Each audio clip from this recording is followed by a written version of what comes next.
الله أكبر الله أكبر الله أكبر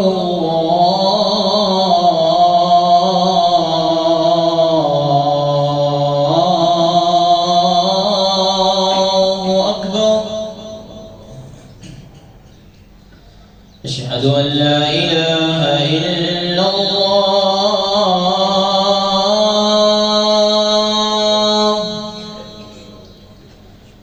أشهد أن لا إله إلا الله.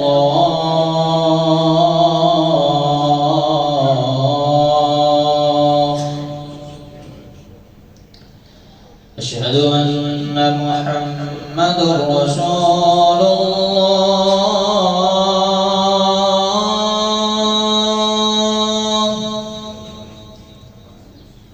أشهد أن محمد رسول الله.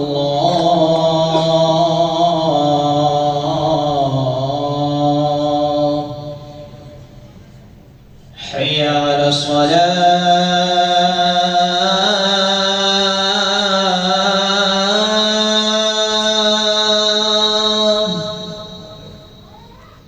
حي على الصلاة.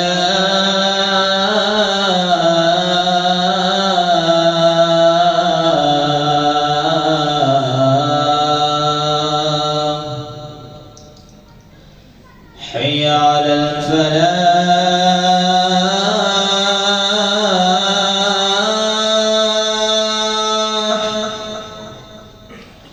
حي على الفلاح.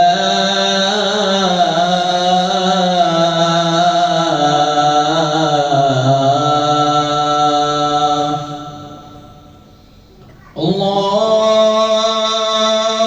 أكبر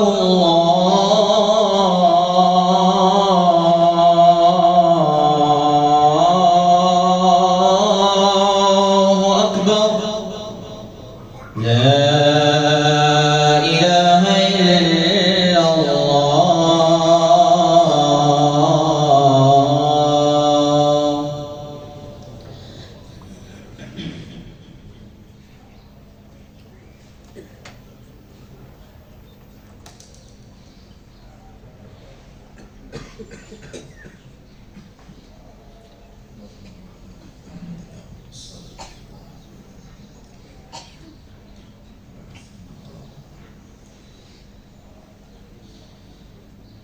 إن الحمد لله نحمده ونستعينه ونستغفره ونعوذ بالله من شرور أنفسنا ومن سيئات أعمالنا. من يهده الله فلا مضل له ومن يضلل فلا هادي له. أشهد أن لا إله إلا الله وحده لا شريك له وأشهد أن محمدًا عبده ورسوله صلى الله عليه وسلم. أما بعد فإن خير الحديث كتاب الله وخير الهدي هدي محمد صلى الله عليه وسلم وشر الأمور محدثاتها وكل محدثة بدعة وكل بدعة ضلالة وكل ضلالة في النار. اللهم صل على محمد وعلى آل محمد كما صليت على إبراهيم وعلى آل إبراهيم إنك حميد مجيد. اللهم بارك على محمد وعلى آل محمد كما باركت على إبراهيم وعلى آل إبراهيم إنك حميد مجيد. أعوذ بالله السميع العليم من الشيطان الرجيم. بسم الله الرحمن الرحيم. يا أيها الناس اتقوا ربكم الذي خلقكم من نفس واحدة وخلق منها زوجها وبث منهما رجالا كثيرا ونساء. واتقوا الله الذي تساءلون به والأرحام إن الله كان عليكم رقيبا. يا أيها الذين آمنوا اتقوا الله حق تقاته ولا تموتن تموتن إلا وأنتم مسلمون يا أيها الذين آمنوا اتقوا الله وقولوا قولا سديدا يصلح لكم أعمالكم ويغفر لكم ذنوبكم ومن يطع الله ورسوله فقد فاز فوزا عظيما. ہر قسم کی حمد و ثنا، تعریفات، تکبیرات، تسبیحات، تمجیدات اللہ مالک الملک ذوالجلال والاکرام کی ذات بابرکت کے لیے، جو پوری کائنات کا خالق و مالک، مشکل کشا، حاجت روا، داتا اور غوث اعظم ہے۔ درود و سلام آقا دو جہاں پیغمبر مجتبی، مقتدا و پیشوا، امت مسلمہ کے رہنما، جن کا نام نامی اسم گرامی جناب محمد رسول اللہ صلی اللہ علیہ وسلم ہے۔ حضرات محترم، گزشتہ خطبات میں قرآن مجید 16واں سپارہ سورہ مریم کا ترجمہ اور مفہوم بیان کر رہا ہوں۔ پچھلے جمعۃ المبارک میں بات حضرت ابراہیم علیہ السلام کی اور توحید کی چل رہی تھی کہ ابراہیم علیہ السلام انہوں نے اپنی قوم کو، اپنے قبیلے کو، اپنی برادری کو، اپنے گھر کے افراد کو، حتیٰ کہ والدین کو بھی توحید کا پیغام دیا، اور اس کے بدلے میں باپ نے ان کو دھمکی دی، ان کو قتل کر دینا، رجم کر دینا اور ان سے گھر سے نکلنے کا کہہ دینا۔ اس بات کا تذکرہ ہوا کہ والد محترم نے کہا لَإِن لَّمْ تَنْتَهِ لَأَرْجُمَنَّكَ وَاهْجُرْنِي مَلِيًّا، کہ اگر آپ اپنی توحید کی بات سے باز نہ آئے تو میں آپ کو مار مار کے رجم کر دوں گا، یا پھر آپ مجھ سے ایک لمبا عرصہ دور چلے جائیں، میری آنکھوں سے اوجھل ہو جائیں، مجھے نظر نہ آئے۔ کیونکہ بات ہی توحید کی ہے اور یہ تمام انبیاء کا سبق ہے۔ حضرت آدم علیہ السلام سے لے کر آخر الزمان پیغمبر جناب محمد رسول اللہ صلی اللہ علیہ وسلم تک تمام انبیاء یہ سبق، یہ پیغام، یہ دعوت، یہ فکر اپنے اپنی عوام تک پہنچاتے رہے۔ جس کے اندر توحید ہے وہ بہت حد تک کامیاب ہے، اور جس کے اندر نہیں ہے وہ انسان ناکام ہو گیا، تباہ و برباد ہو گیا۔ اس کلمہ توحید کے اندر بڑی عظمت، شان، مقام، بلندی، مرتبہ، رفعت ہے۔ حضرت موسیٰ علیہ السلام نے اللہ رب العالمین سے ایک سوال کیا، دعا کی، دریافت کیا کہ اللہ آپ مجھے کوئی ایسا ذکر سکھائیں جس کے ساتھ میں آپ کا یاد کیا کروں، ذکر کیا کروں اور آپ سے دعا مانگا کروں، کوئی اسپیشل وظیفہ ہونا چاہیے۔ اللہ رب العالمین نے ان کو بھی کلمہ توحید ہی بتلایا کہ میرے نبی موسیٰ آپ کلمہ توحید لا الہ الا اللہ کثرت سے پڑھا کرو۔ یہ توحید والا کلمہ اللہ کو بڑا محبوب ہے، اس کے ذریعے سے اللہ کا ذکر کیا کرو، اس کے ذریعے سے اللہ سے دعا مانگا کرو۔ یہ بڑی شان والا جملہ۔ موسیٰ علیہ السلام نے کہا اللہ یہ تو تیرے سارے بندے ہی کرتے ہیں، ہر دوسرا بندہ یہ ذکر کرتا ہے، میں آپ سے کوئی اسپیشل ذکر پوچھ رہا ہوں۔ اللہ نے فرمایا موسیٰ اس کلمے کی شان یہ ہے، اگر ساتوں آسمان سوائے میں اللہ کے اور اس کے اندر کی تمام مخلوقات اور ساتوں زمینیں اور اس کی مخلوقات اگر ایک پلڑے میں رکھ دو تو یہ کلمہ توحید کا ایک جملہ، یہ کلمہ ایک پلڑے میں رکھ دو تو اللہ کی قسم یہ توحید والا کلمہ ساتوں آسمان ساتوں زمینوں سے بھاری اور وزنی۔ اندازہ کرے ایک یہ جملہ کس قدر عظمت والا ہے، اللہ کو کتنا محبوب ہے۔ حضرت ابو ہریرہ رضی اللہ تعالی عنہ کائنات کے امام سے سوال کرتے ہیں، اے اللہ کے نبی من اسعد الناس بشفاعتک یوم القیامہ، قیامت کے دن آپ کی سفارش شفاعت کا سب سے زیادہ حقدار کون ہوگا؟ کائنات کے امام نے فرمایا ابو ہریرہ مجھے پہلے امید تھی کہ تم ہی اس کے بارے میں سوال کرو گے، کیونکہ آپ کو دین کے ساتھ محبت لگن بہت زیادہ ہے، اور سوال یہ آپ نے کیا ہے۔ اب سنو، اسعد الناس بشفاعتی یوم القیامہ من قال لا الہ الا اللہ خالصا بقلبہ، جس شخص نے اپنے پورے دل کے یقین کے ساتھ، ایمان کے ساتھ یہ جملہ کہا لا الہ الا اللہ، کلمہ توحید اپنی زبان سے کہا، قیامت کے دن وہ بندہ میری سفارش کا مستحق اور حقدار ہوگا۔ کس قدر عظمت والا جملہ ہے! اسی لیے تمام انبیاء ہر ایک کو دعوت توحید دیتے رہے۔ حضرت آدم علیہ السلام کے بعد وہ بھی جتنے انبیاء آئے، ہر ایک کا یہ پیغام تھا، یہ دعوت تھی، جس کا تذکرہ اللہ رب العالمین نے قرآن مجید میں بارہا مرتبہ کیا۔ اور اسی طرح حدیث مبارکہ مشہور و معروف ہے، قیامت کا دن ہوگا، اللہ رب العالمین ایک بندے کو لائیں گے اور اس کے سامنے اس کا نام اعمال کھول دیا جائے گا۔ ساری زندگی کا اس کا ایک ایک لفظ، ایک ایک حرف اس کے اندر لکھا ہوا ہے۔ اس کے سامنے اس کے کھاتے کھولے جائیں گے، 99 رجسٹر بن جائیں گے، اور ایک ایک رجسٹر اتنا اتنا بڑا کہ جہاں پر انسان کی نگاہ جاتی ہے اس سے بھی بڑا، تا حد نگاہ اتنا اتنا بڑا رجسٹر۔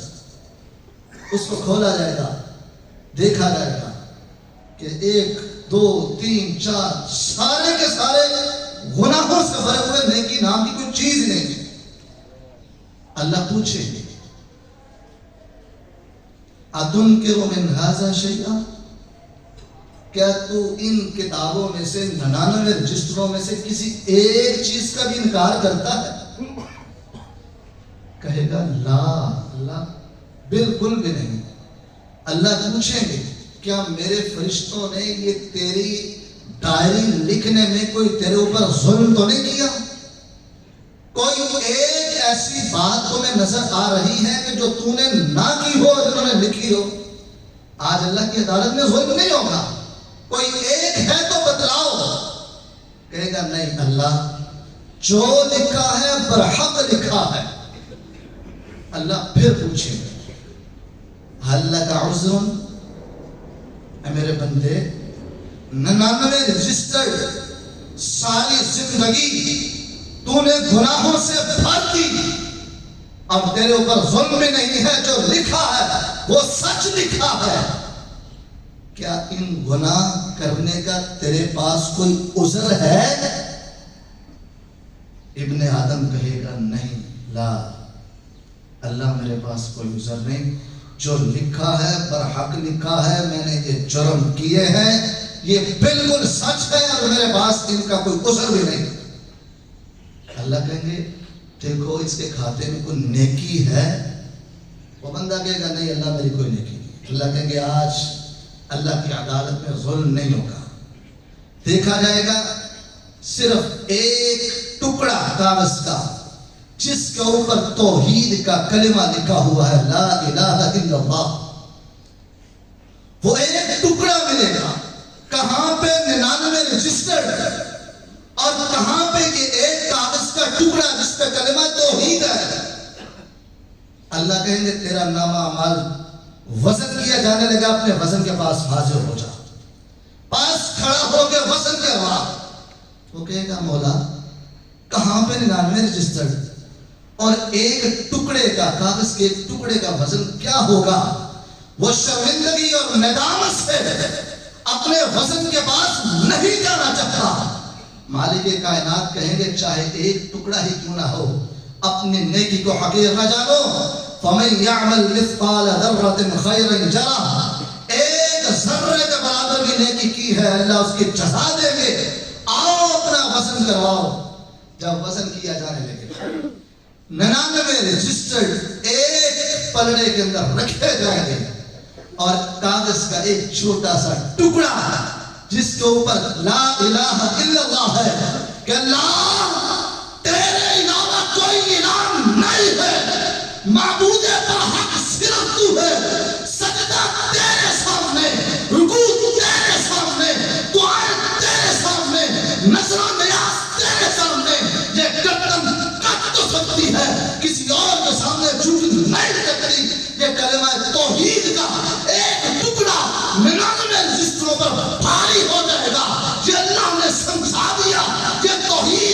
ایسی بات ہے پوری دنیا ایک طرف ہو جائے، موحد ایک طرف ہے، رب کعبہ کی قسم ہے، توحید والا بندہ سب پر غالب ہے۔ اللہ رب العالمین نے تمام انبیاء کو بھیج کر یہ توحید کا پیغام دیا کہ ابن آدم صرف ایک اللہ کو مان، رب ذوالجلال تیری لاج رکھے گا۔ تمام انبیاء کی یہی دعوت تھی۔ حضرت ابراہیم علیہ السلام بھی یہی دعوت لے کر آئے ہیں۔ اسلام کا یہ مزاج نہیں ہے کہ اللہ کا بندہ ہو، کلمہ پڑھا ہو اور در بدر کی ٹھوکریں کھائی۔ اسلام یہ نہیں چاہتا۔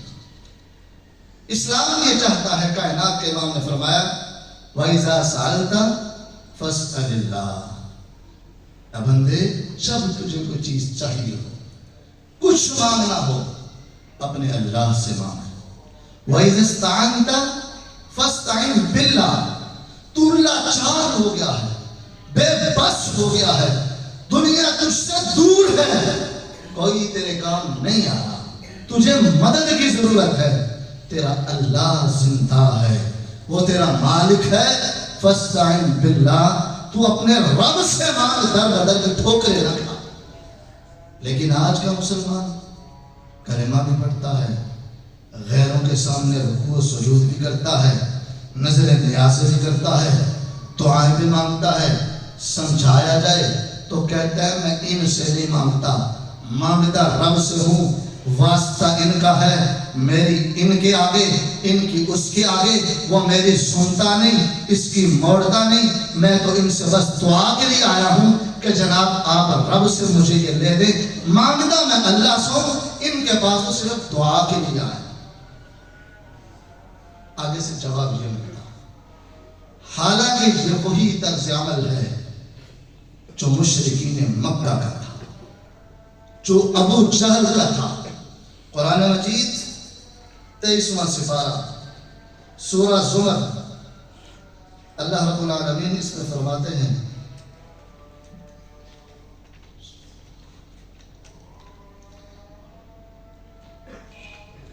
الا للہ الدین الخالص والذین اتخذوا من دونہ اولیاء، خبردار دین صرف اللہ کے لیے، اور وہ لوگ جنہوں نے اللہ کے علاوہ غیروں کو پوچھا، غیروں سے منتیں مانگی، ایسے لوگ کیا کہتے تھے؟ ما نعبدهم الا ليقربونا الى الله زلفا، کہ ہم تو ان مورتیوں کو، ان بتوں کو، ان غیر اللہ کو صرف اس لیے پوچھ رہے ہیں، ان کے سامنے اس لیے آ رہے ہیں، ہماری ان کے آگے، ان کی اللہ کے آگے، یہ ہمیں اللہ کے قریب کر دیں۔ حقیقت میں ہم بھی اللہ کو مانتے ہیں، ان کو صرف واسطے کے طور پر رکھا ہے۔ آج کا مسلمان بھی وہی کہہ رہا ہے، اور پھر یہ کہنے کو مسلمان ہے اور مومن ہے اور جنت کا ٹھیکیدار ہے۔ وہی عقیدہ جو ابو جہل اور مشرکین مکہ کا تھا، رب کا قرآن بیان کر رہا ہے، میری اپنی بات نہیں ہے، اور آج کے مسلمان کا بھی وہی عقیدہ ہے۔ یہ کہتے ہیں وہ اللہ میری سنتا نہیں، ان کی موڑتا نہیں۔ اللہ کہتے ہیں ادعونی استجب لکم، اور مجھ سے مانگو میں تمہاری دعا کو قبول کرتا ہوں۔ رب کہتا ہے میں سنتا ہوں، یہ کہتا ہے میں نہیں سنتا، رب میری نہیں سنتا۔ اللہ کہتے ہیں مجھے پکارو میں سنوں گا، یہ کہتا ہے اللہ نہیں سنتا۔ اللہ پر اللہ کہتے ہیں وَإِذَا سَأَلَكَ عِبَادِي عَنِّي فَإِنِّي قَرِيبٌ، اے نبی جب میرے بندے میرے بارے میں تجھ سے پوچھے تو ان کو بتانا تمہارا رب قریب ہے۔ ادعونی، مجھے پکار، میں تمہاری دعا کو قبول کروں گا۔ یہ کہتا ہے جناب اللہ تک پہنچنے کے لیے وسیلوں کی ضرورت ہوتی ہے، چھت پر چڑھنے کے لیے جناب سیڑھی کی ضرورت ہوتی ہے، افسر کو ملنے کے لیے چپڑاسی کی ضرورت ہوتی ہے۔ خبردار ایسی مثالیں رب کے لیے بیان نہ کرو۔ اللہ فرماتے ہیں فلا تضربوا للہ الامثال، تم رب کے لیے مثالیں بیان کرتے ہو، شرم نہیں ہے۔ اللہ فرماتے ہیں نحن اقرب الیہ من حبل الورید، ہم تو تیری شان سے بھی زیادہ قریب ہے، تو چھت پر اور رسلوں کی باتیں کرتا ہے۔ لیس کمثلہ شیء، اللہ جیسا کوئی نہیں مثال بیان مت کرو. اللہ تمہاری شارک سے بھی قریب ہے. تمہیں واسطوں وسیلوں کی ضرورت نہیں. کھاتے ہو اسی شارک سے, پیتے ہو اسی شارک سے. اس وقت بھی پھر حاجی صاحب کو بلا لیا کہ شارک تک پہنچنے کے لیے کوئی تسی بھی صافہ ہو یا ننگا ہو. عجیب بات ہے یار. اللہ فرماتے ہیں صرف میں اللہ کو پکار. یا ابن آدم انک ما دعوتنی ورجوتنی, اے ابن آدم جب تک تم مجھے پکارتا رہے گا اور میں اللہ سے امیدیں رکھے گا, چاہے تیرے کتنے بھی گناہ کیوں نہ ہو, تو مجھ سے معافی مانگ, میں تجھے معاف فرما دوں گا. ولا ابالی, میں اللہ کو معاف کرنے میں پرواہ بھی کوئی نہیں. تو گناہ کر کے آ جا, صرف میں رب کو پکار, میرے ساتھ شرک نہ کرنا. آگے شرمندہ ہو جا, معافی مانگ, دیکھ رب تجھے معاف کرتا ہے یا نہیں. یا ابن آدم, اے ابن آدم, لو بلغت ذنوبک عنان السماء, اگر تیرے گناہ آسماں کی بلندیوں تک پہنچ جائے پھر تو مجھ سے معافی مانگ, پھر میں رب تجھے معاف فرما دوں گا. یا ابن آدم لو لقیتنی بقراب الارض خطایا ثم لقیتنی لا تشرک بی شیئا لاتیتها بمغفرہ ولا ابالی. اے ابن آدم, اگر پوری دنیا اس کے کنارے گناہوں سے بھر جائے تو پھر بھی رب کے پاس آ جا. صرف ایک بات ہے, میرے ساتھ شرک نہ کیا ہو. لاتیتها بمغفرہ, جتنا بڑا تو جرم لے کے آئے گا رب اس سے بڑی رحمت لے کر آئے گا. اللہ کہتے ہیں میں تجھے معاف فرما دوں گا, ولا ابالی, مجھے کوئی پرواہ نہیں.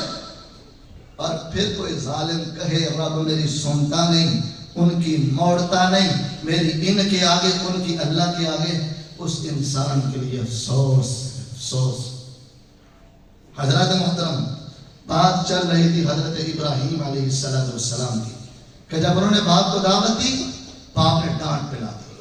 اب ان کے پاس تین آپشن ہے, یا تو جناب والا دھیمے ہو جائیں, دعوت کے پیغام کو چھوڑ دیں, یا پھر رجم کے لیے تیار ہو جائیں, یا پھر اپنا گھر بار چھوڑ دیں. توحید کی خاطر, اللہ کی خاطر ابراہیم علیہ السلام نے کس کا چناؤ کیا؟ انہوں نے اپنا گھر بار چھوڑنا اللہ کی توحید کے لیے فوراً قبول کیا. قال سلام علیکم, ابا جان آپ کو سلامتی ہو. اللہ کی توحید کی خاطر اگر مجھے آپ گھر سے نکال رہے ہیں تو مجھے قبول ہے, خاندان چھوڑنا قبول ہے, قبیلہ کنبہ برادری چھوڑنا قبول ہے, میں اپنے والدین کو چھوڑ سکتا ہوں, اس رب کے علاوہ کسی اور کی عبادت نہیں کر سکتا, سب کچھ قبول ہے. سأستغفر لك ربی انہو کان بی حفیہ, میں رب سے آپ کے لیے معافی مانگوں گا, میرا رب بڑا مہربان ہے, وہ ہمیشہ سے میرے اوپر مہمان نواز, میری مہربانی کرتا رہا. یہاں پر ایک سوال کا جواب ہے, اگر لوگ کہیں کیا مشرک کے لیے دعا کی جا سکتی ہے؟ ابراہیم علیہ السلام نے کی ہے. قرآن مجید سورہ توبہ آیت نمبر 113 ہے. اللہ رب العالمین وہاں پہ فرماتے ہیں ما کان للنبی والذین آمنوا ان یستغفروا للمشرکین ولو کانوا اولی قربى من بعد ما تبین لهم انه الحق, کہ جب ان کے لیے یہ بات واضح ہو جائے کہ یہ پکا مشرک ہے اور اس کے لیے جہنم واجب ہوگی, مطلب شرک کی حالت میں اس دنیا سے فوت ہو گیا, توحید والا نہیں ہے, پھر کسی نبی کے لیے کسی مومن کے لیے اجازت نہیں ہے کہ وہ مشرک کے لیے دعائیں خیر کرے. اور اسی آیت میں آگے فرمایا, اور رہی بات جو حضرت ابراہیم علیہ السلام کی ہے, انہوں نے اپنے باپ سے وعدہ کیا تھا, انہوں نے دعا کی, لیکن جب ان کے لیے یہ بات بالکل واضح ہو گئی کہ وہ انہو عدو للہ, کہ وہ اللہ کے دشمن ہے, توحید کو نہیں مانتے, تبرأ منہ, پھر حضرت ابراہیم علیہ السلام بھی اپنے باپ سے برات کا اظہار کرتے ہیں, اعلان کرتے ہیں, ان کے لیے دعائے مغفرت بھی نہیں ہے. وَأَعْتَزِلُكُمْ وَمَا تَدْعُونَ مِن دُونِ اللَّهِ, ابراہیم علیہ السلام کہتے ہیں ابا جان میں آپ سے بھی اور اس کے علاوہ جس کی آپ اللہ کے علاوہ پوجا کرتے ہیں میں سب سے جدا ہوتا ہوں. وَأَدْعُو رَبِّي, میں اپنے رب کو پکاروں گا. عَسَىٰ أَن لَا أَكُونَ بِدُعَاءِ رَبِّي شَقِيًّا, مجھے امید ہے کہ میرا رب مجھے کبھی بھی خالی ہاتھ نہیں لوٹائے گا, میں اپنے رب کو پکارتا رہوں گا اللہ میرے اوپر مہربانیاں کرتا رہے گا۔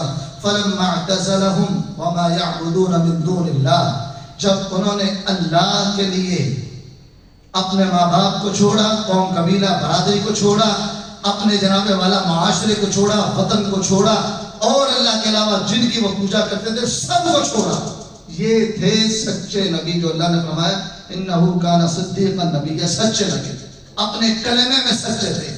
آج کا مسلمان اس کو کہا جائے بھائی جان یہ حرام ہے، یہ سودی کاروبار ہے، یہ سودی نظام ہے، اس کو چھوڑ دو، قاری صاحب دعا کرو اللہ کرے میں نے اس کو چنگا لگ جائے پھر میں چھوڑ دیا، پھر اللہ پر احسان جتلا کے چھوڑ دوں گا، اس سے اچھا میرے بھائی تم اللہ کے لیے نہ چھوڑنا، پھر اپنے پیٹ کے لیے چھوڑ دینا۔ اچھا اگر میں اب چھوڑ دیتا ہوں، بیوی بچوں کا کیا بنے گا، کاروبار کا کیا بنے گا، اولاد کا کیا بنے گا، نظام کیسے چلاؤں گا؟ آج کے مسلمان کے یہ مختلف خیالات، تصورات، حتیٰ کہ لوگ اپنے ایسے اللہ کے دشمن دوستوں کو چھوڑنا گوارا نہیں کرتے، یار و احباب کی محافل کو چھوڑنا گوارا نہیں کرتے، جبکہ حضرت ابراہیم علیہ السلام کا یہ طرز عمل تھا، اللہ کی رضا کے لیے، عقیدہ توحید کے لیے پوری قوم کو چھوڑا اور پورے وطن کو چھوڑ کر الگ ہوتے ہیں۔ وَهَبْنَا لَهُ إِسْحَاقَ وَيَعْقُوبَ، پھر اللہ نے جب دیکھا کہ میرا نبی تو مجھ پر اتنا توکل، اتنا اعتماد، اتنا بھروسہ، اتنا یقین کہ صرف میری ذات کے لیے پوری دنیا سے ٹکر لے لی ہے، پھر اللہ نے انعامات کرنے شروع کر دیے۔ اللہ کہتے ہیں ہم نے پھر حضرت اسحاق ان کو دیے، ان کو بیٹا دیا جس کا نام اسحاق تھا، اور اس کا پھر پوتا دیا یعقوب تھا، پھر اس کے بعد ان کے بیٹے آئے حضرت یوسف ہیں۔ چلتے چلتے یہ سارے انبیاء کا نظام چلتا ہے، سلسلہ لڑی چلتی ہے۔ وَكُلًّا جَعَلْنَا نَبِيًّا، ان کی اولاد میں سے ہم نے ہر ایک کو نبی بنا۔ ان کے بعد جتنے نبی آئے سارے حضرت ابراہیم علیہ السلام کی لڑی سے۔ اللہ نے کتنی لاج رکھی، اگر انہوں نے رب کی خاطر دنیا سے ٹکر لی، پھر اللہ نے اپنے بندے کی کس قدر لاج رکھی، حتیٰ کہ چلتے چلتے آخر الزمان پیغمبر جناب محمد الرسول اللہ صلی اللہ علیہ وسلم بھی آئے، وہ بھی اسی نسل سے، ان کا بھی سلسلہ انہی سے ملتا۔ وَوَهَبْنَا لَهُم مِّن رَحْمَتِنَا، اللہ کہتے ہیں ہم نے پھر ان کو اوپر اپنی رحمت کر دی، خاص فضل اور خاص رحمت کر دی، اور رحمت میں کئی ایک شکلیں ہیں، ان میں سے ایک کعبۃ اللہ ہے۔ آج ہم سب کا قبلہ ہے، ہماری آنکھوں کی ٹھنڈک ہے، دلوں کا چین اور سرور ہے، لیکن اس کی تعمیر کا یہ شاندار سلسلہ حضرت ابراہیم علیہ السلام کے ساتھ ہے۔ انہوں نے بنایا، اور مقام ابراہیم یہ ساری یادیں حضرت ابراہیم علیہ السلام کے ساتھ وابستہ ہیں۔ اللہ فرماتے ہیں ہم نے ان کو اوپر اپنی خاص رحمت اور فضل اور انعام کر دیا۔ درود ابراہیمی پڑھتے ہیں، وہاں پر بھی حضرت ابراہیم علیہ السلام کا تذکرہ۔ جب بھی کوئی مسلمان قیامت تک درود پڑھے گا، نماز پڑھے گا، ساتھ حضرت ابراہیم علیہ السلام کا تذکرہ۔ وَوَهَبْنَا لَهُم مِّن رَحْمَتِنَا، ہم نے ان کے اوپر اپنا خاص فضل رحمت کرتے ہوئے ان پر انعامات کیے۔ وَجَعَلْنَا لَهُمْ لِسَانَ صِدْقٍ عَلِيًّا، اور ہم نے ان کو سچی شہرت، سچی عزت دی ہے۔ آج ہر ایک کہتا ہے میں ابراہیمی، یہودی بھی کہتا ہے، عیسائی بھی کہتا ہے، مشرک بھی کہتا ہے، مشرکین مکہ بھی کہتے تھے، اور مسلمان بھی کہتے ہیں۔ یہ سارے لوگ حضرت ابراہیم علیہ السلام کا دعویٰ بھی کرتے ہیں کہ ہم ان کے ماننے والے ہیں، ان کی سیرت کو ماننے والے ہیں۔ اللہ فرماتے ہیں ہم نے ان کے نام کو بلند و بالا کر دیا ہے، کیونکہ انہوں نے ہماری توحید کے عالم کو اٹھا کر رکھا تھا، رب کی توحید میں سچے تھے، پکے تھے، اسی پر انہوں نے زندگی گزاری ہے۔ حضرت ابراہیم علیہ السلام اپنے قوم کو، اپنے ملت کو، اپنے لوگوں کو، عوام کو یہ توحید کا پیغام دے کر گئے، پھر اللہ نے دنیا کے اندر بھی عزتیں دی، قیامت کے اندر بھی عروج ہے۔ آج میرے لیے اور آپ کے لیے یہی سبق ہے، اے مسلمانوں کلمہ پڑھو سچے دل سے، اور اس کے احکامات کو پورا کرو۔ اپنے سجدہ کرنا ہے صرف ایک اللہ کے سامنے، رکوع کرنا ہے صرف ایک اللہ کے سامنے، دعا مانگنی ہے صرف ایک رب سے، نظر و نیاز ہے صرف ایک اللہ کے لیے، آپ کی مشکلات کو ٹالنے والا وہ صرف ایک اللہ ہے، بیماروں کو شفا دینے والا وہ صرف ایک اللہ ہے، رزق کا مالک صرف وہ ایک اللہ ہے، اولاد کا مالک وہ ایک اللہ ہے، نفع نقصان کا مالک وہ ایک اللہ ہے، پوری کائنات کا نظام چلانے والا صرف وہ ایک اللہ ہے، اللہ احد، وہ اللہ ایک ہے، اس کا کوئی شریک نہیں، وہی معبود برحق ہے۔ اور اللہ سے یہی دعا ہے اللہ ہمیں زندہ رکھے تو توحید پہ، موت آئے تو کلمہ توحید پہ۔ آخر دعوانا ان الحمدللہ رب